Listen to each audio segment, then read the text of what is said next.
go. Wait. Hold on, Q. Yeah, feel like I'm at the tippy top of my game, looking down at the rafters.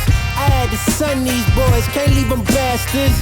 A lot of dudes, just some undercover actors. I don't fall for it, I'm privy to all your tactics. Yeah, so try again, this time take a vitamin. Yeah, invite them in, welcome to the Lions Den. Left without a choice, the Thunderbirds move into their temporary home in Hamilton, Ontario, home of the Toronto Rock, for the team's next 2 home games. The Nova Scotian government has restricted the team from playing at the Scotiabank Centre, even in an empty building.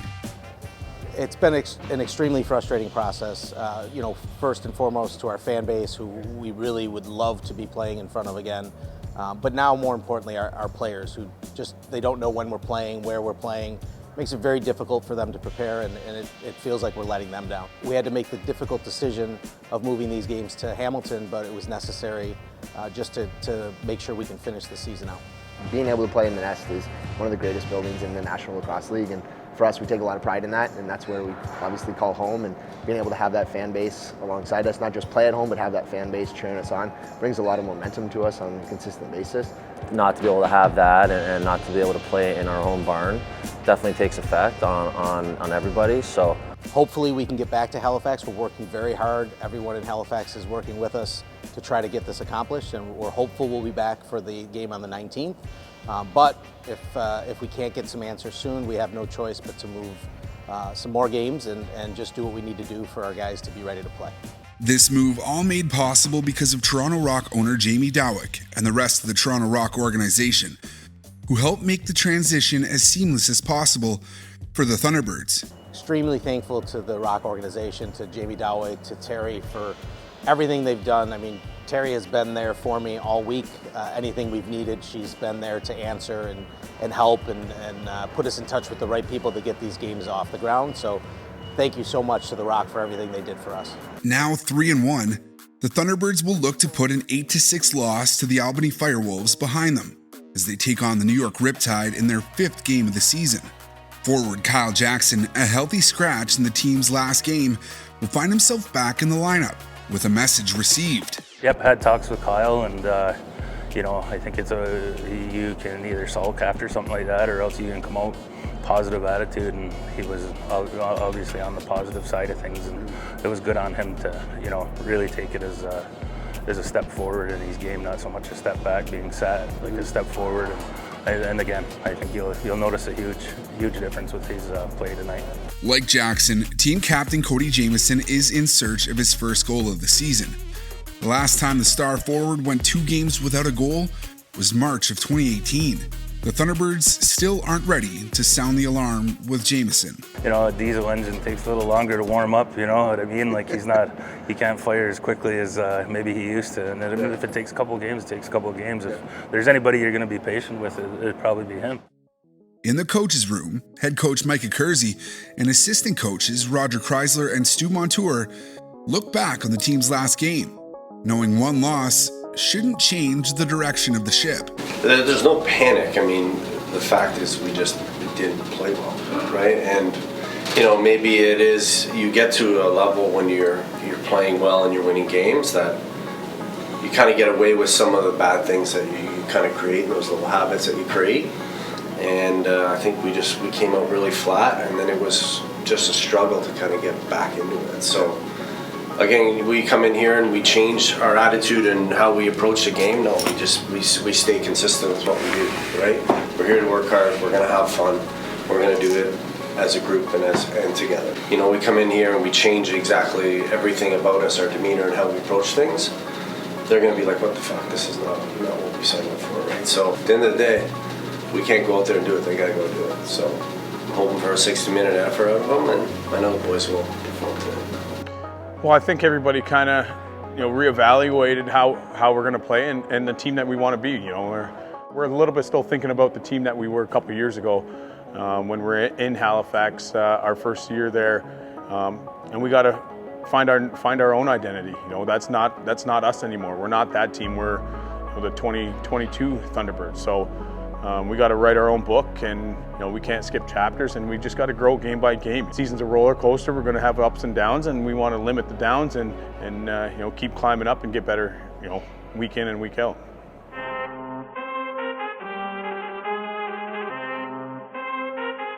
I need all the wins, yeah.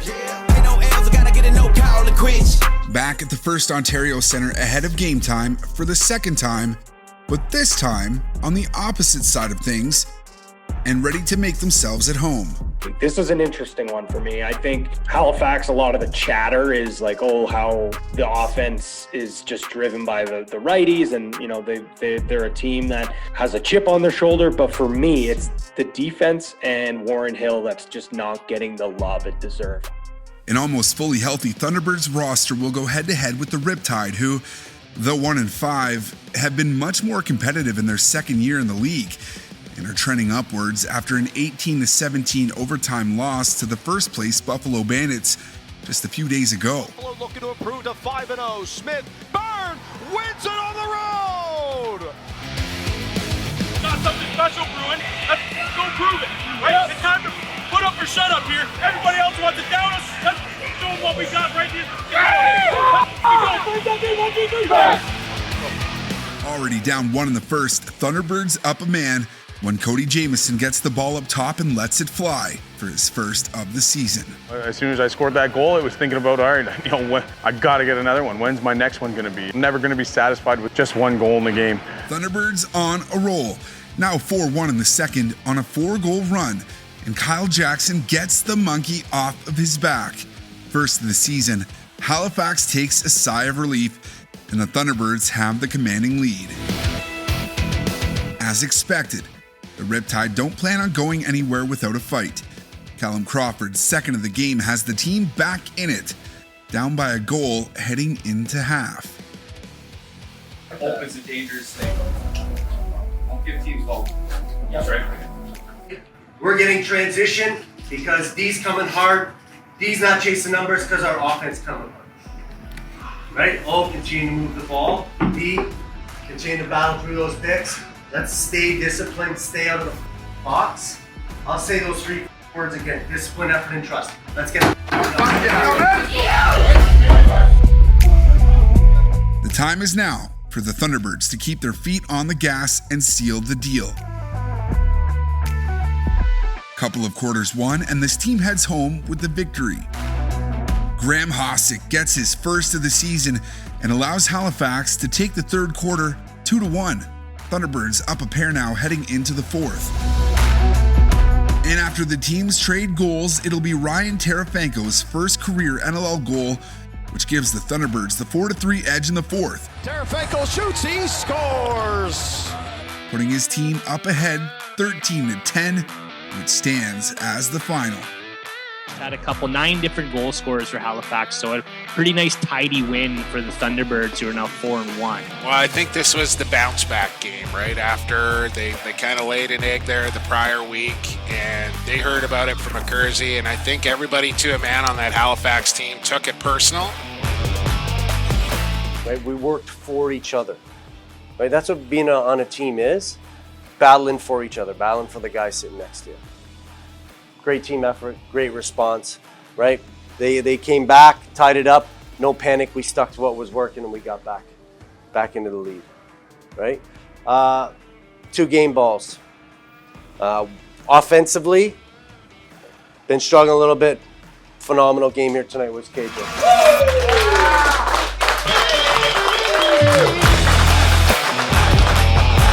Now this is a very special ball. This is the first goal, even though it was on an empty net. Mr. Tarafanko. Nobody knows any different, right? But he spent 20 hours in an airport, played without his gear, brand new pair of shoes, not his stick, and you were outstanding tonight, Mr. Tarafanko.